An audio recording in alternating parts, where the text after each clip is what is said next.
On commence tout de suite ce Lex Inside. On va parler de l'affaire France Télécom avec mon invité Manon Lamotte, associée au sein du cabinet Evershed Sutherland. Manon Lamotte, bonjour. Bonjour Arnaud. Dans un arrêt du 21 janvier 2025, la Cour de cassation reconnaît le harcèlement moral institutionnel. Il marque la fin de la saga judiciaire France Télécom avec la condamnation définitive de ses dirigeants. Tout d'abord, pouvez-vous revenir sur les faits qui ont conduit à cette décision de la Cour de cassation ? Bien sûr, vous l'avez dit, c'est effectivement une décision qui marque la fin d'un long feuilleton judiciaire et médiatique. Et ce feuilleton, il a commencé il y a plus de 15 ans, en 2009, lorsque l'organisation syndicale Sud a déposé une plainte à l'encontre de ce qui s'appelait à l'époque France Télécom, de certains de ses dirigeants. Faut rappeler peut-être un peu le contexte, c'est que France Télécom traversait quand même une période difficile à cette époque. Pourquoi ? Parce que c'était quand même un secteur des télécommunications qui connaissait des mutations massives, technologiques, qui s'ouvraient à la concurrence. Et donc, France Télécom était dans une situation de dette importante. Et donc, ça avait conduit ses dirigeants à adopter des politiques d'entreprise et des plans qui visaient à réduire les effectifs de près de 22 000 salariés et agents. Et c'est précisément ce que reprochait l'organisation syndicale Sud à France Télécom et à ses dirigeants. Et c'est la raison pour laquelle ils ont été mis en examen. C'est parce qu'il avait été considéré qu'en réalité, ces politiques d'entreprise visaient à forcer le départ de certains salariés. Ça s'était manifesté par plusieurs événements. En tout cas, c'est ce qui est relevé dans la décision de la Chambre criminelle de la Cour de cassation. Pour donner quelques exemples, des mobilités géographiques ou professionnelles imposées aux salariés.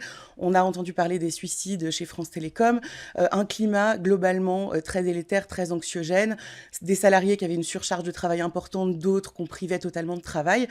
Une longue enquête a eu lieu, qui a duré quand même près de 10 ans, en tout cas 10 ans avant qu'on ait une décision de première instance rendue par la chambre criminelle du tribunal de grande instance de Paris, et qui a condamné certains dirigeants de France Télécom et certains cadres supérieurs, également France Télécom en tant qu'entité juridique, qui les a condamnés pour harcèlement moral.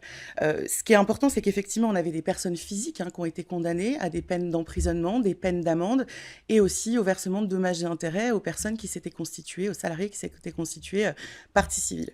Ce dossier est allé en appel et c'est la Cour d'appel de Paris qui, en 2022, a rendu une décision qui confirme la condamnation, alors qui a relaxé certaines personnes physiques, certains dirigeants, certains cadres supérieurs, qui a allégé les peines d'autres personnes physiques, mais qui néanmoins, sur le principe, a confirmé ces condamnations et a consacré cette notion de harcèlement moral institutionnel. Et c'était en cet état que s'est présenté ce dossier devant la Chambre criminelle de la Cour de cassation, qui, en janvier 2025, a confirmé les condamnations, qui sont donc devenues définitives, et elle aussi a consacré cette notion de harcèlement moral institutionnel. Alors, on va revenir justement sur cette notion de harcèlement moral institutionnel. Qu'est-ce que cela signifie ? Alors, c'est une très bonne question, et la définition que nous en livre la Chambre criminelle de la Cour de cassation est très longue, très précise. Je pense que si on devait résumer cette définition de la Cour de cassation, elle nous dit le harcèlement moral institutionnel, ce sont des agissements qui élaborent ou mettent en œuvre une politique d'entreprise et qui sont porteurs d'une dégradation potentielle ou effective des conditions de travail des salariés. Et dernier élément, il faut que ces agissements aillent au-delà de l'exercice normal du pouvoir de direction de l'employeur. Il y a 3 éléments importants dans cette définition. Premièrement, c'est que ça peut être une politique d'entreprise. Les agissements définissent une politique d'entreprise. Ça veut dire que ça doit être coordonné par l'entreprise. C'est-à-dire que, en fait, ce ne sont pas des agissements isolés, ça peut être une politique d'entreprise qui est constitutive d'un harcèlement moral. L'autre élément important, c'est que ce n'est pas uniquement ceux qui élaborent la politique d'entreprise qui tombent potentiellement sous le coup de l'infraction de harcèlement moral, ça peut être aussi ceux qui n'ont pas participé à sa définition, mais qui simplement la mettent en œuvre. Et c'était le cas, justement, de certains cadres supérieurs qui ont été condamnés. Le deuxième élément important, c'est qu'il faut que cette politique d'entreprise porte en elle la possibilité d'une dégradation des conditions de travail des salariés. C'est intéressant aussi parce qu'il n'est pas nécessaire que ça ait eu effectivement pour conséquence une dégradation des conditions de travail. La simple potentialité déjà réunit les caractères de l'infraction. Et troisième élément, qui est assez rassurant, il faut que ça aille quand même au-delà de l'exercice normal du pouvoir de direction.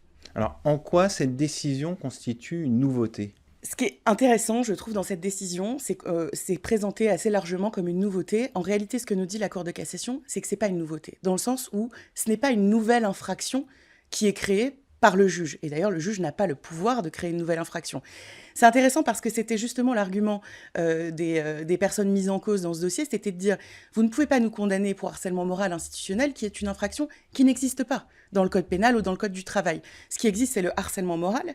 Et ce qu'il défendait, c'était une vision restrictive du harcèlement moral. C'était de dire, pour que cette infraction soit constituée, il faut qu'une personne déterminée commette des agissements de harcèlement de manière concrète et directe vis-à-vis d'une autre personne déterminée. Et ce que vient de dire la Cour de cassation, la Cour d'appel avant elle, c'est non, en fait, ce n'est pas une condition du harcèlement moral. Le harcèlement moral peut être constitué par une politique d'entreprise qui vise non pas une personne déterminée, mais un collectif de travail.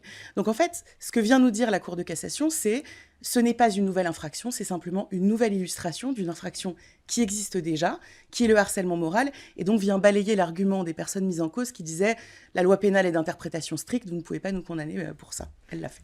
Alors, on va s'intéresser maintenant aux conséquences pour les entreprises de cette, je reprends vos termes, de cette nouvelle illustration du harcèlement moral. Quels sont les risques pour les entreprises ?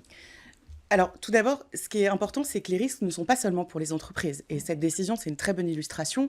Les risques sont aussi pour les dirigeants des entreprises, voire pour les cadres supérieurs des entreprises.